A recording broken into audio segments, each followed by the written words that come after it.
जब हम चुनाव की बात करते हैं ना, चुनाव भारत के अंदर एक त्यौहार के तौर पर लिया जाता है और चुनावों का जो पहला दिन होता है और जो आखिरी दिन होता है ये तो और भी ज़्यादा महत्वपूर्ण माने जाते हैं। और आखिरी दिन में एक महत्वपूर्ण बात जो होती है वो होती है एग्जिट पोल जो है उसके परिणामों का आना, क्योंकि चुनाव आयोग के द्वारा कहा गया है कि जब इलेक्शंस चल रहे होते हैं तब आप एग्जिट पोल के जो रिजल्ट्स होते हैं, जो एग्जिट पोल के परिणाम होते हैं, उनको साझा नहीं कर सकते, उनको पब्लिश नहीं कर सकते। इसी वजह से बहुत सारे मीडिया चैनल्स जो होते हैं वो आखिरी दिन का इंतजार करते हैं जब सारे चरणों के इलेक्शंस, जो सारे चरणों के चुनाव पूरे हो जाते हैं, उसके बाद जो रिजल्ट्स होते हैं वो पब्लिश किए जाते हैं। और ये कौन सी होते हैं? ये एस्टिमेटेड रिजल्ट्स होते हैं। ठीक है, ये कैसे होते हैं? एग्जिट पोल्स होते हैं, ये एक्चुअल रिजल्ट नहीं होते हैं, ये भी ध्यान रखिएगा। जैसे इस बार जो पूरा इलेक्शन हुआ इसके अंदर हमने कितने चरण देखे?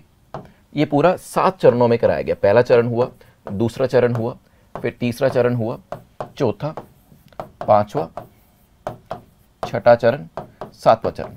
उसके बाद जब ये चरण कंप्लीट हो गया, मतलब इलेक्शंस पूरे तरीके से कंप्लीट हो गए, उसके बाद यहां पर जो एग्जिट पोल है उसके आंकड़ों को साझा किया गया। कितने लोगों ने देखा था ये बताइएगा।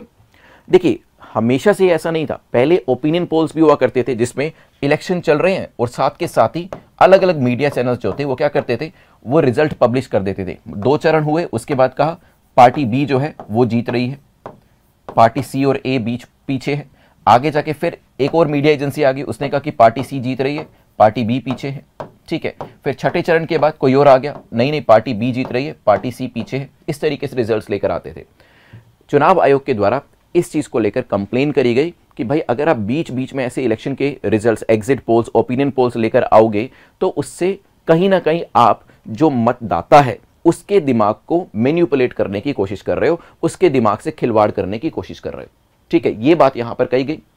अब ये मुद्दा जो था पूरा का पूरा सुप्रीम कोर्ट, उच्च न्यायालय तक गया और वहां पर एक इसके ऊपर दिशा निर्देश भी दिया गया। लेकिन मैं आपसे पूछना चाहता हूं, आपको क्या लगता है कि अगर अलग अलग मीडिया हाउसेस या प्राइवेट एंटिटीज जब चुनाव हो रहे हैं उसके बीच में कुछ इस तरीके के रिजल्ट शो करे, क्या उससे लगता है आपको कि लोग जिनका अभी भी वोट देना बचा हुआ है उनके दिमाग के साथ खिलवाड़ किया जा सकता है? बताइए, आपको क्या लगता है कि बीच में ये अलाउ करना चाहिए या नहीं करना चाहिए? देखो, पहले तो जैसे मैंने आपको बताया कि अलाउड था, लेकिन बाद में इलेक्शन कमीशन ऑफ इंडिया ने इस पूरे मामले को वो उच्च न्यायालय लेके जाते हैं और सुप्रीम कोर्ट के द्वारा कहा जाता है कि भाई देखो, इससे बिल्कुल सही बात है कि जो व्यक्ति जिसने अभी तक वोट नहीं दिया, आपने यहां पर रिजल्ट दिखा दिया, उससे क्या होगा, जिस व्यक्ति ने तीसरे चरण में, चौथे चरण में, पांचवें में, छठे में, सातवें में वोट करना है, आप उसके दिमाग के साथ कहीं ना कहीं उसके दिमाग को मैनिपुलेट करने की कोशिश करो, ये दिखाकर कि कौन सी पार्टी या कौन सा राजनीतिक दल जो है वो जीत रहा है। इसी वजह से इस पूरी की पूरी प्रक्रिया को बंद किया गया। ठीक है, ये चीज ध्यान रखिएगा। तो पहले ये चीजें अलाउड थी लेकिन फिर इसे रोका गया। कल भी हमारे पास इलेक्शन रिजल्ट्स है, तो आप देख रहे हैं यहाँ पर अलग अलग एंटिटीज, अलग अलग मीडिया प्लेटफॉर्म्स जो है वो अपने अलग अलग आंकड़ों के साथ आते हैं।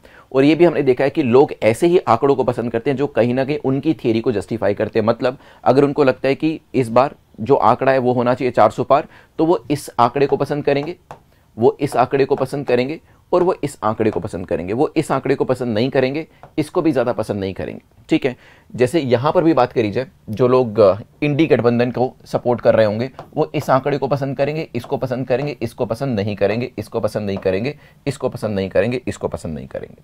ठीक है, तो ये भी देखा गया कि लोग ऐसे ही मीडिया हाउसेस को सुनना पसंद करते हैं जहां पर कहीं ना कहीं उनकी पार्टी या फिर ऐसी पार्टी जिनको उन्होंने वोट दिया है वो जीतती हुई प्रतीत होती है, या फिर जहां पर जो नंबर है वो उनके मन के हिसाब से आ रहे होते हैं।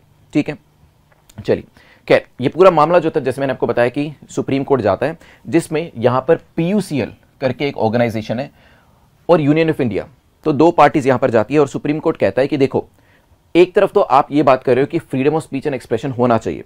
ठीक है, हमें यहाँ पे अभिव्यक्ति की आज़ादी होनी चाहिए। तो अभिव्यक्ति की आज़ादी ये कहती है कि अगर हमें एग्जिट पोल को लेकर आना है तो एग्जिट पोल हमें लेकर आने देने चाहिए। और सुप्रीम कोर्ट ने कहा कि इसमें कुछ गलत भी नहीं है, अभिव्यक्ति की आज़ादी आपको है, लेकिन दूसरी तरफ अभिव्यक्ति की आज़ादी के साथ साथ हमें चुनावों को भी तो फ्री एंड फेयर तरीके से कराना है। हम ये चाहते हैं कि चुनावों में भी किसी भी तरीके की गड़बड़ी नहीं होनी चाहिए, वो भी उतना ही ज़रूरी है। तो हम क्या करते हैं, हम यहाँ पर आपकी अभिव्यक्ति की आज़ादी और उसके साथ साथ जो आपका चुनाव है, जिसको बिना, आप कह सकते हैं चुनाव को बिल्कुल निष्पक्ष तरीके से कराना चाहिए, तो इन दोनों के बीच में बैलेंस करते हुए ये काम करते हैं कि अब से क्या होगा, अब से आप चाहो तो एग्जिट पोल लेकर तो आ सकते हो, लेकिन वो एग्जिट पोल कब आएंगे? जब पूरी चुनाव की प्रक्रिया पूरी हो जाती है, ठीक है, बीच में आप नहीं ला सकते। तो हम मना नहीं कर रहे हैं कि आप नहीं लेकर आ सकते, क्योंकि अगर हम मना कर देते कि एग्जिट पोल नहीं होना चाहिए तो आप जरूर कह सकते कि हमें अभिव्यक्ति की आजादी जो हमारी है वो आपने छीन ली, लेकिन हम वो नहीं छीन रहे हैं, आप लेकर जरूर आ सकते हैं। लेकिन निष्पक्ष तौर पर चुनाव कराना भी कहीं ना कहीं जो चुनाव आयोग है उसकी जिम्मेदारी है, और अगर उसको लग रहा है कि ऐसे रिजल्ट्स को पब्लिश करके आप कहीं ना कहीं जो लोगों के दिमाग से खिलवाड़ कर रहे हो तो उसे रोकना चाहिए, ठीक है। तो यहां पर कहा गया कि आप क्या करिए, आप लास्ट में जाकर इस तरीके के रिजल्ट्स जो है वो पब्लिश कर सकते हैं, ठीक है। वैसे आपको क्या लगता है कि क्या सुप्रीम कोर्ट के द्वारा ये जो चीज कही गई कि लास्ट में आप इसे पब्लिश कर सकते हैं, वो सही है या गलत? अपना ओपिनियन जरूर रखिएगा, क्योंकि दिस एग्जाम जो अभी आप परीक्षा की तैयारी करें पूरी तरीके से इसमें ओपिनियन जो आपके हैं वो मैटर करते हैं। तो मेंस और इंटरव्यू के अंदर ये चीज़ आपको काफ़ी हेल्प करेगी, ठीक है। तो 2003 में सर्वोच्च न्यायालय ने जो चीज़ बताई, उच्चतम न्यायालय ने, वो हमने देख ली। 2007 के अंदर एमआरएफ लिमिटेड को लगता है कि नहीं ये बीच में भी होना चाहिए, तो दोबारा से इस केस को लेकर जाता है और सुप्रीम कोर्ट दोबारा से कहती है कि भाई देखो 2003 में पहले से बता दिया गया है, उसको मैं नहीं यहां पर बदलने वाला। तो सुप्रीम कोर्ट ने कहा कि 2003 में जो चीज़ और जिसके ऊपर निर्णय लिया गया था, जो निर्णय लिया गया था वही की वही चीज़ दोबारा से लागू होगी 2007 के अंदर, इसमें कोई भी बदलाव नहीं किया जाएगा। अब सबसे बड़ा प्रश्न ये उठता है कि अगर उच्च न्यायालय या उच्चतम न्यायालय ये कह रहा है कि हम लोग बीच में नहीं लेकर आ सकते, लास्ट में आप जो भी आंकड़े लेकर आने हैं वो लेकर आए, तो इसके पीछे कोई ना कोई जो तर्क है वो तो होना चाहिए।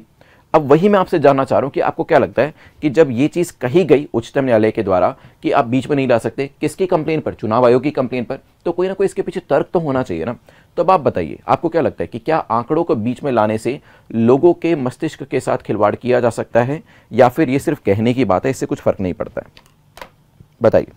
साइकोलॉजी में साइकोलॉजी में 2 इफेक्ट होते हैं, उनको हम पढ़ेंगे यहाँ पर, क्योंकि मुझे अच्छे से याद है। जैसे अभी 2024 में आप तैयारी कर रहे हैं, इलेक्शन हमारे हो चुके हैं, 2013 की बात है और 2013-14 की बात है, तब जब इलेक्शंस हो रहे थे, जब हम लोग तैयारी कर रहे थे, तो उस टाइम पर इस तरीके के आर्टिकल्स आते थे, और उसमें से एक आर्टिकल ऐसा था, मुझे अच्छे से याद है, मैंने उसमें से नोट्स भी बनाए थे, उसमें जिक्र किया गया था बैंड वैगन इफेक्ट का, ठीक है। वैसे साइकोलॉजी की टर्म में बैंड वैगन इफेक्ट समझाऊंगा ये होता क्या और किस तरीके से यहाँ पर अप्लाई किया जा सकता है, जिसकी वजह से यहाँ पर सुप्रीम कोर्ट ने भी कहा कि बीच में नहीं लाना चाहिए, ठीक है।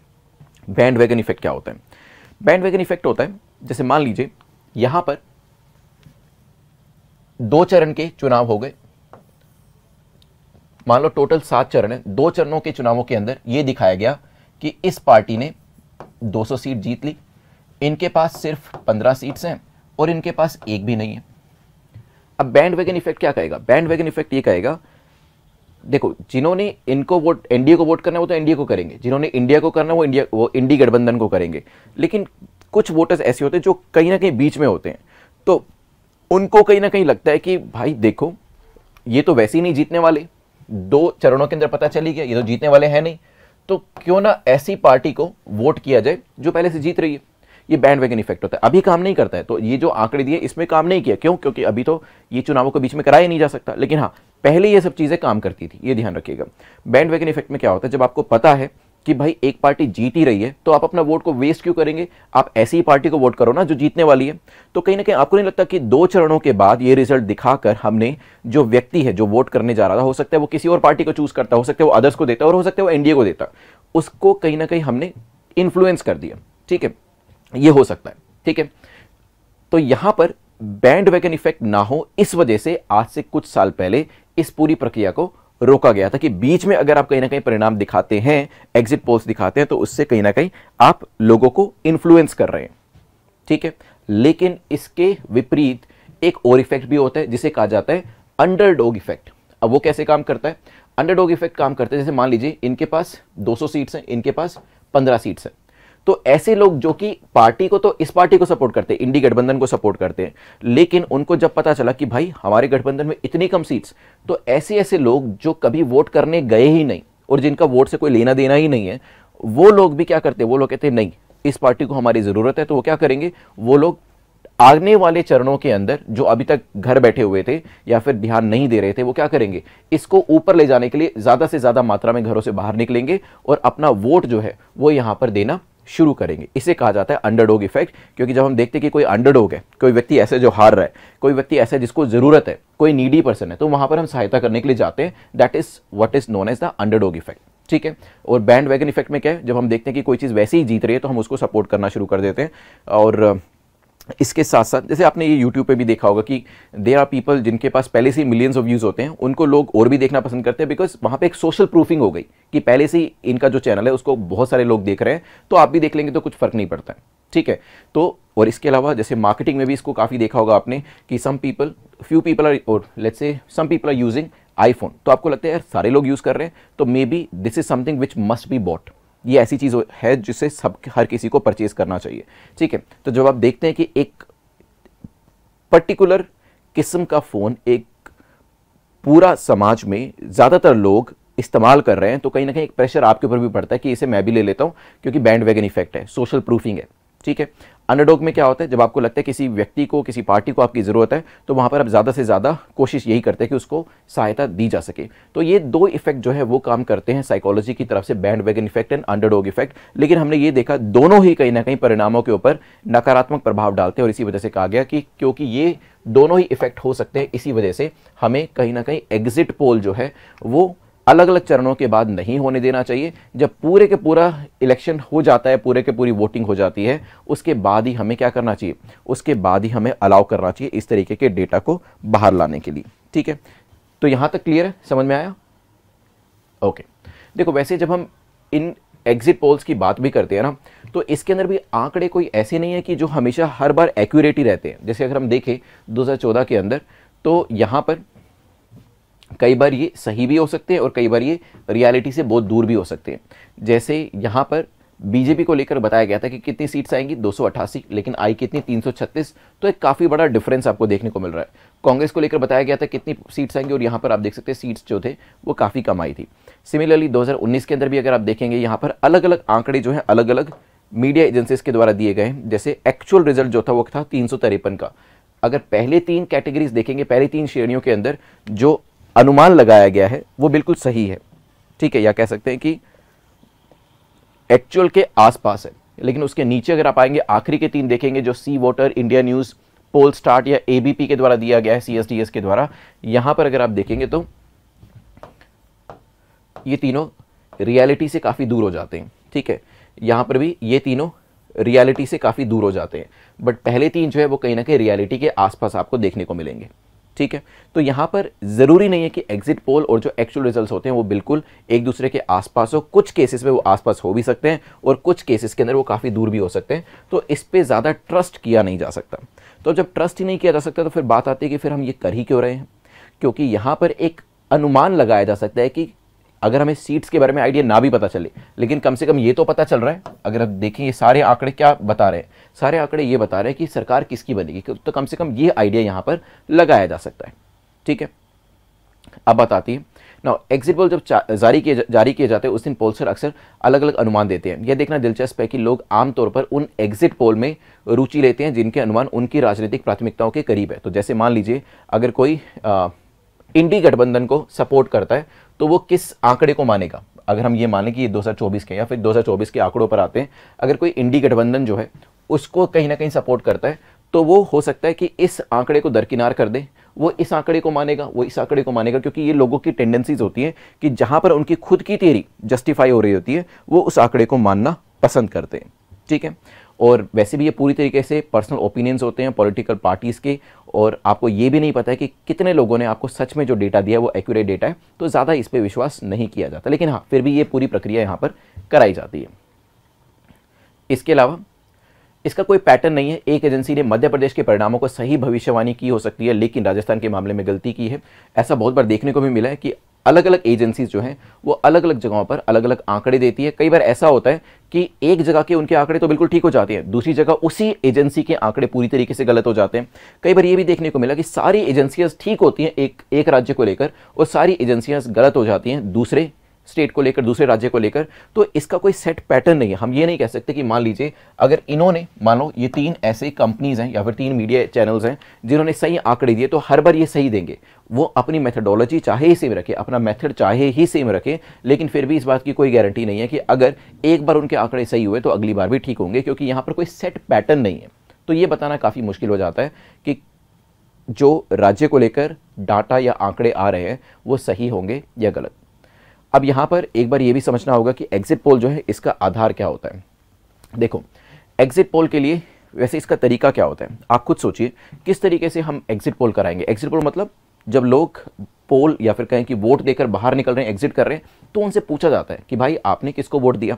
और कई बार ये प्रश्न डायरेक्टली पूछना सही भी नहीं होता है, क्योंकि लोग बताना भी नहीं चाहते हैं, तो उनसे आप कह सकते हैं इनडायरेक्ट तरीके से ये प्रश्न पूछा जाता है। किस तरीके से, जैसे उनसे पूछा जाता है कि बताइए आपने, ये नहीं पूछा जाता कि किसको वोट दिया, कई बार पूछ भी सकते हैं, लेकिन कई बार ये पूछा जाता है इनडायरेक्ट तरीके से कि आपने किस मुद्दे पर वोट दिया। ठीक है, अब वो मुद्दा कुछ भी हो सकता है। तो जैसे आप पूछ सकते हैं कि क्या आपने राम मंदिर के मुद्दे पर वोट दिया। अगर कोई व्यक्ति बता देता है कि हाँ हमने राम मंदिर के मुद्दे पर वोट दिया, तो फिर आप समझ सकते हैं कि यहाँ पर जो वोट है वो किसको गया होगा। ठीक है, या फिर आपने किस और मुद्दे पर वोट किया, क्या आपने विकास के मुद्दे पर वोट किया। तो ये सब चीज़ें जो है पूछी जा सकती है कि क्या आपने देश की सुरक्षा को ध्यान में देकर, क्योंकि हमने देखा कि पिछले कुछ सालों में देश की जो बॉर्डर एरियाज है वहाँ पर तो हमने काफ़ी अच्छा काम किया, पाकिस्तान डर के रहता है और चाइना भी अपने काम से काम रख रहा है। तो ये सब चीज़ें जो है इनडायरेक्ट तरीके से क्वेश्चन पूछे जाते हैं। एक प्रश्नावली जो है वो यहाँ पर बनाई जाती है, जिसमें अलग अलग प्रश्नों को स्ट्रक्चर किया जाता है। जैसे मान लीजिए आपने 5 प्रश्न यहाँ पे बनाए और उसको फिर आप पूछना शुरू करेंगे। ठीक है, या 4 प्रश्न बनाए उसको पूछना शुरू करेंगे। क्योंकि देखिए अगर आप प्रश्नावली नहीं बनाते हैं, स्ट्रक्चर तरीके से नहीं पूछेंगे, तो क्या होगा कि एग्जिट पोल के दौरान किसी व्यक्ति से आपने कोई प्रश्न पूछा, दूसरे व्यक्ति से दूसरा प्रश्न पूछा, तीसरे से तीसरा पूछा, तो ये जो डेटा आपके पास इकट्ठा होगा ना, इसका इस्तेमाल आप नहीं कर पाएंगे। तो बेस्ट तरीका, सबसे अच्छा तरीका यही है कि आप एक स्ट्रक्चर्ड क्वेश्चनर बनाए, एक अच्छी प्रश्नावली बनाए, और इस संरचित प्रश्नावली के अंदर जो प्रश्न है वही बार बार अलग अलग लोगों से पूछे जाए, ताकि जो आंकड़े या जो डेटा आपके पास है उसका सही तरीके से इस्तेमाल भी किया जा सके। क्योंकि अगर यहाँ पर आपकी जो प्रश्नावली है वो नहीं होगी आपके पास, तो ज़्यादा अच्छे रिजल्ट्स आपके पास नहीं आ पाएंगे। ठीक है, चलो अब इसके अंदर एक चीज़ और भी है कि जब आंकड़े इकट्ठे किए जाते हैं तो हम ये भी ध्यान देते हैं कि हमारे पास कितने लोगों के आंकड़े हैं।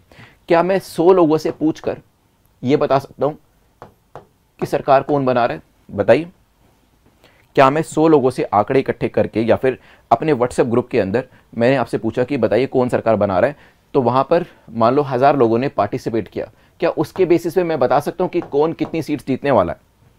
बताइए। यहां पर हम लोग क्या करते हैं, जब भी हम यहाँ प्रश्नावली तो हमने बना ली कि जो भी व्यक्ति बाहर निकलेगा उससे ये 4 प्रश्न पूछे जाएंगे, जिससे हमें पता चलेगा कि इसने किस व्यक्ति के लिए या फिर किस पार्टी के लिए जो है अपना मतदान किया है। ठीक है, लेकिन इसके साथ साथ हमें ये देखना पड़ता है कि हमारा सैंपल साइज कितना बड़ा है। जैसे मान लीजिए ये एक पॉपुलेशन है, ये एक पॉपुलेशन है, ये पूरी जनसंख्या है, किसको लेकर? ये पूरी जनसंख्या है जो लोग वोट दे सकते हैं। ठीक है, एलिजिबल आप कह सकते हैं 18 साल या इससे बड़ी आयु के लोग हैं।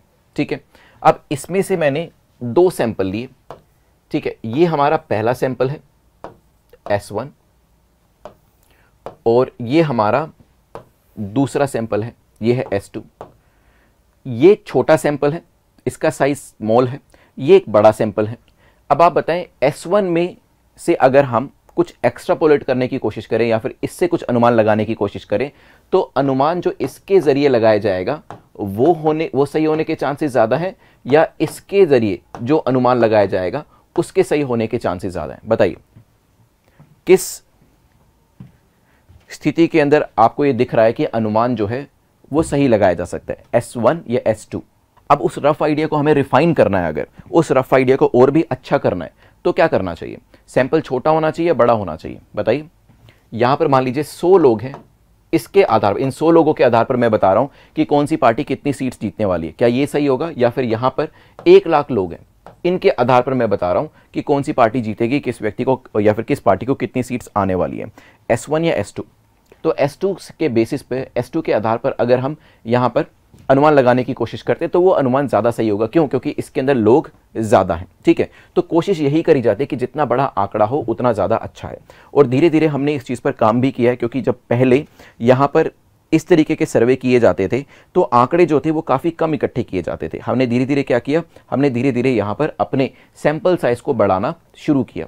ठीक है, ताकि गेस वर्क कम से कम हो सके, अच्छी मेथडोलॉजी हमारे पास हो और जो डेटा है वो भी कहीं ना कहीं अच्छा मिल सके हमें। तो पहले अगर हम बात करें तो 20,000 से 30,000 लोगों से पूछकर हम यहाँ पर अनुमान लगाया करते थे। ठीक है, जब हम आज़ादी के बाद की बात कर रहे हैं। लेकिन अगर हम कल के एग्जिट पोल की बात करें तो इसमें मीडिया एजेंसीज जो यहाँ पर अनुमान लगा रही थी, उसमें भी उन्होंने कहा कि 4 से 5 लाख लोग जो हैं उनसे आंकड़े इकट्ठे करे गए हैं, उनसे ये प्रश्नावली उनके सामने रखी गई और उसके बाद हम ये आपको बता रहे हैं। कुछ कुछ जगहों पे तो 10 लाख जो थे, 10 लाख का सैंपल लेकर यहाँ पर आंकड़े जो है इकट्ठे किए गए और उसके बाद ये अनुमान लगाया गया, उसके बाद ये बताया गया कि कौन सी पार्टी को कितनी सीट्स आ रही हैं। ठीक है, तो यहाँ पर एक चीज़ तो यह है कि यहाँ पर जो सैंपल साइज है वो बड़ा होना चाहिए। अगर ये पूरी पॉपुलेशन ये है तो इसमें एक सैंपल साइज अच्छा खासा बड़ा होना चाहिए। अगर आप 100 लोगों से पूछ के यहाँ पर अनुमान लगाने की कोशिश कर रहे हैं तो यहाँ पर ज़्यादातर आप कह सकते हैं चांसेस यही हैं कि आप वहाँ पर गलती कर देंगे। लेकिन हाँ, अगर एक कॉन्स्टिट्यूंसी में अगर 1 लाख लोग हैं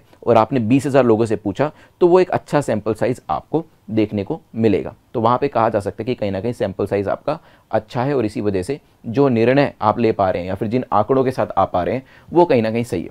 चलो अब ये बताएं, मैं एक चीज़ आपके सामने रखता हूँ, आप देखिएगा। हमने इसकी बात करी, अब आप लोगों ने कहा कि S2 बेटर है, आपने ये कहा S2 बेटर है, यही कहा ना आपने, मुझे तो यही उत्तर मिला आपकी तरफ से। चलो मैं इसके उलट एक बात करता हूँ और मैं कहता हूँ कि आप सभी लोग गलत हैं। अगर मैं ये कहूँ तो आप मुझे कह सकते हैं कि नहीं सर आप भी गलत हैं। तो यहाँ पे मैं ये कह रहा हूँ, मुझे लगता है कि S1 ज़्यादा अच्छा अनुमान हमें दे सकता है। क्या मैं सही हूँ या गलत हूँ, बताइए। आपने S2 कहा, मैं कह रहा हूं S1, लेकिन मैं ये भी कह रहा हूं कि आप लोग सही हैं, आपका जो पहले वाला उत्तर था वो सही है, लेकिन मुझे लग रहा है कि कहीं ना कहीं S1 भी आपको सही अनुमान दे सकता है और S2 से अच्छा अनुमान दे सकता है। क्या मैं सही हूं या गलत हूं? मुझे लगता है कि S1 छोटा सैंपल आपको ज़्यादा अच्छे परिणाम दे सकता है, ज़्यादा एक्यूरेट रिजल्ट्स आपको मिल सकते हैं। क्या सोचते हैं आप इसके बारे में? चलो मैं एक चीज़ आपको बता देता हूँ कि जो मैं उत्तर आपको दे रहा हूँ वो सही है। मतलब S1 भी S2 से अच्छे और बेहतर अनुमान आपको दे सकता है। अब समझते हैं कैसे। देखो, जब हम इन 2 सैंपल्स की बात करते हैं, बिल्कुल सही है, यहाँ पर साइज बड़ा है, इसी वजह से हमारे पास पॉसिबिलिटी ज़्यादा है कि यहाँ से जो अनुमान लगाया जाएगा वो बेटर होगा S1 के कंपैरिजन में। तो S2 जो है हमने लिखा S1 से बेटर होगा। चलो अब इसमें मैं एक चीज़ और ऐड कर देता हूँ। एक और इसमें महत्वपूर्ण घटक होता है जो है आपका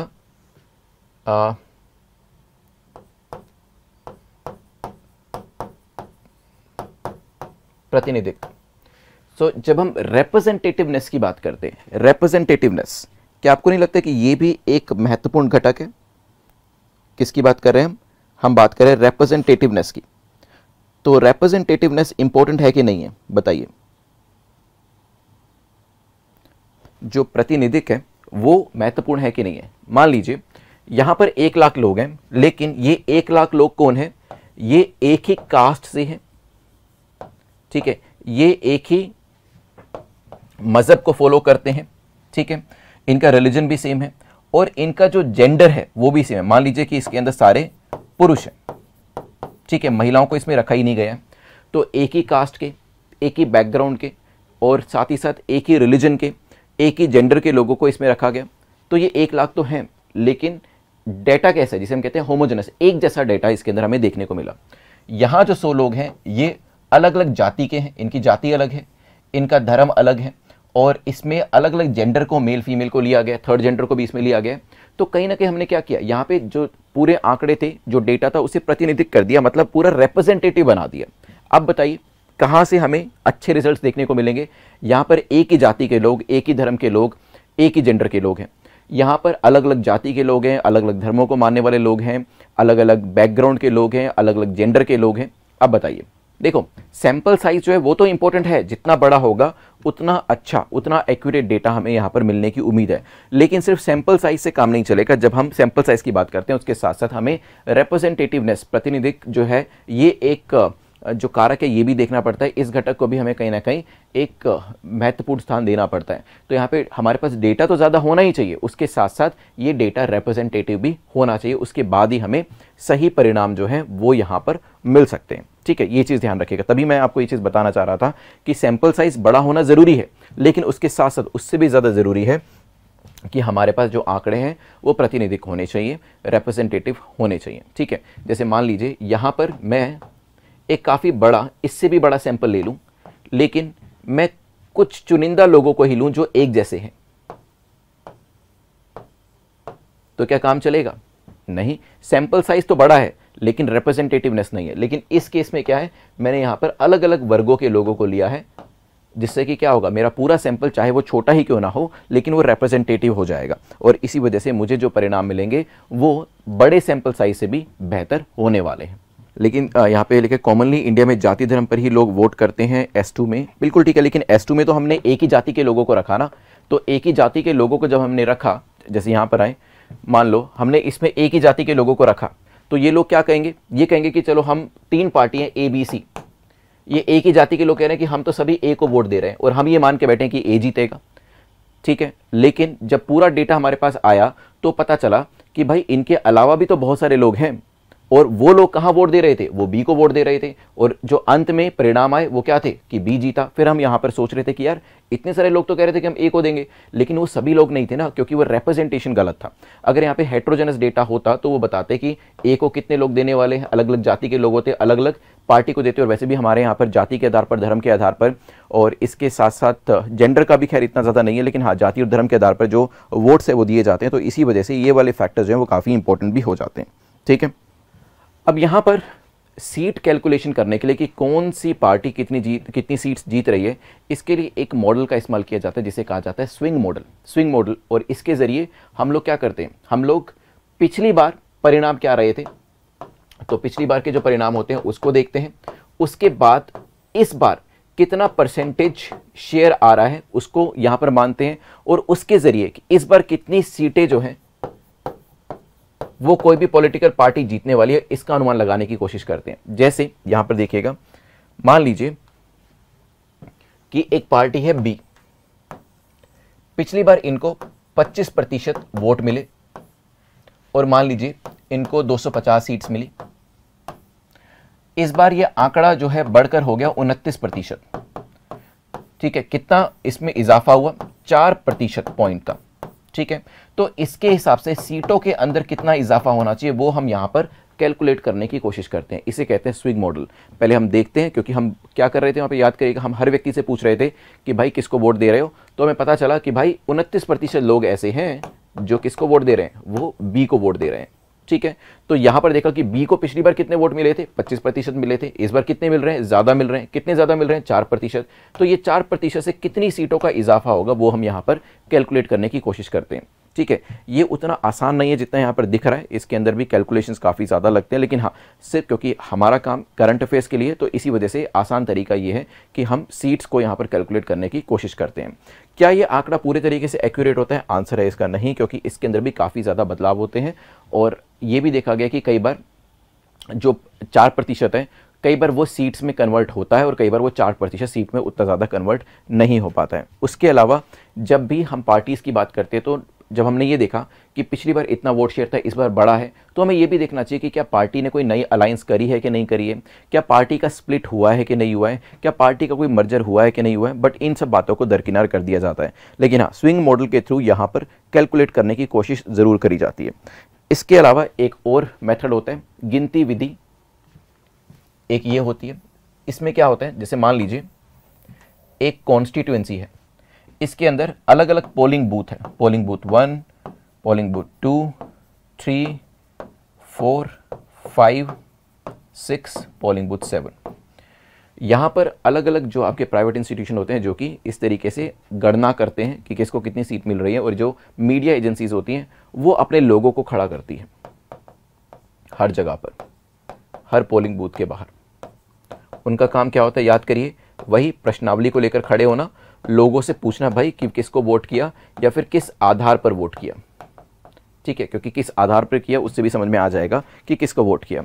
अब क्या होगा, इस पूरी प्रक्रिया के अंदर अगर आप देखेंगे, आपको ये तो एक कॉन्स्टिट्यूएंसी की बात करी, यहाँ पे लाखों पोलिंग स्टेशन होते हैं, तो यहाँ पे उन पोलिंग स्टेशन के ऊपर आपको तैनात करने के लिए बहुत सारे लोग चाहिए होंगे, और फिर ये लोग अगर अलग अलग जगह पर जाएंगे तो उनको प्रश्न भी पूछने पड़ेंगे। तो इस पूरे काम में ये एक बहुत बड़ी एक्सरसाइज होती है, इसी वजह से कहा जाता है कि इसमें श्रम बहुत ज़्यादा लगता है और ये समय लेने वाली एक्सरसाइज है, क्योंकि आप देखिए ना, आपको कितने ज़्यादा स्टाफ की ज़रूरत पड़ेगी। यहाँ पर हर कॉन्स्टिट्यूंसी के बाहर आपको बंदा खड़ा करना पड़ेगा, वो दिन से रात तक खड़ा हुआ है वहाँ पर, लोगों से प्रश्न पूछ रहा है, उस डेटा को नोट कर रहा है। तो ये काफ़ी एक आप कह सकते हैं मेहनत करने वाली, एक मेहनत मतलब कह सकते हैं पूरी तरीके से परिश्रम इसमें बहुत लगता है, इस तरीके की एक एक्सरसाइज है। ठीक है। तो इसमें यहाँ पर क्या होगा, इसमें हर कॉन्स्टिट्यूएंसी को आपका पता चल जाएगा। अगर आपने हर कॉन्स्टिट्यूएंसी में से मान लीजिए 10% वोटर से भी पूछा कि आपने किसको वोट किया है, तो उसके हिसाब से आप 100% ने किसको वोट किया होगा ये निकालने की कोशिश करते हैं। ठीक है। इसके अंदर काम को आसान बनाने के लिए क्या किया जाता है, जो ये हमारा गिनती वाला मेथड है, जो ऐसी कॉन्स्टिट्यूएंसीज है जहां पर हमें पहले से ही पता है कि कौन जीतने वाला है, जैसे वाराणसी में कौन जीतेगा ये सबको पता है। ठीक है। इसी तरीके से कुछ कुछ महत्वपूर्ण आपकी ऐसी जगह होती है, जैसे वाराणसी मैंने आपको बताया, काशी बताया आपको, उसी तरीके से मान लीजिए अमेठी रायबरेली है। ठीक है।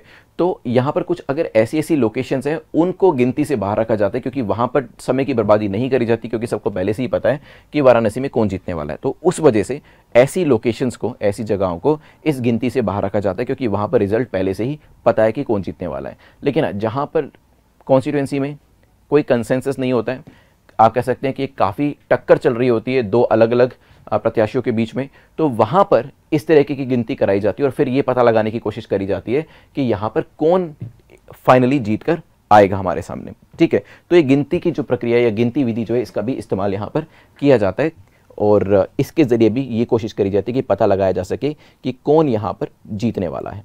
ठीक है। चलिए, तो हमारे पास दो तरीके हैं। एक है आपका स्विंग मॉडल, जिससे सीट्स का पता लगाया जाता है, और यहाँ पर है एक एक वोटर से जानकारी इकट्ठी करके पता लगाया जाता है कि कौन सी पार्टी यहाँ पर जीतने वाली है।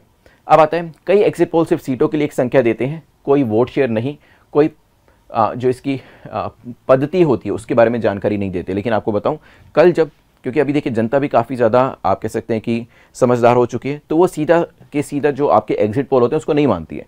वो प्रश्न करती है कि आपने वोट परसेंटेज नहीं बताया, आपने सैंपल साइज़ नहीं बताया, कितने सैंपल से आपने इस चीज़ की गणना करने की कोशिश करी है। तो कल ये प्रश्न भी पूछे जा रहे थे और चैनल्स बता रहे थे कि हमने 4 से 5 लाख लोग जो हैं उनसे ये डेटा इकट्ठा किया है। तो लोग अब समझदार हो गए। पहले ऐसा नहीं होता था, जिसमें पद्धति नहीं बताई जाती थी, सैंपल साइज़ नहीं बताया जाता था, और इसके साथ साथ जो मेथडोलॉजी या फिर वोट शेयर जो है, वोट शेयर नहीं बताया जाता था। लेकिन अभी लगभग सारे चैनल्स ऐसे हैं जो इन सभी चीज़ों के बारे में बात कर रहे हैं और लोगों तक ये जानकारी पहुंचा रहे हैं।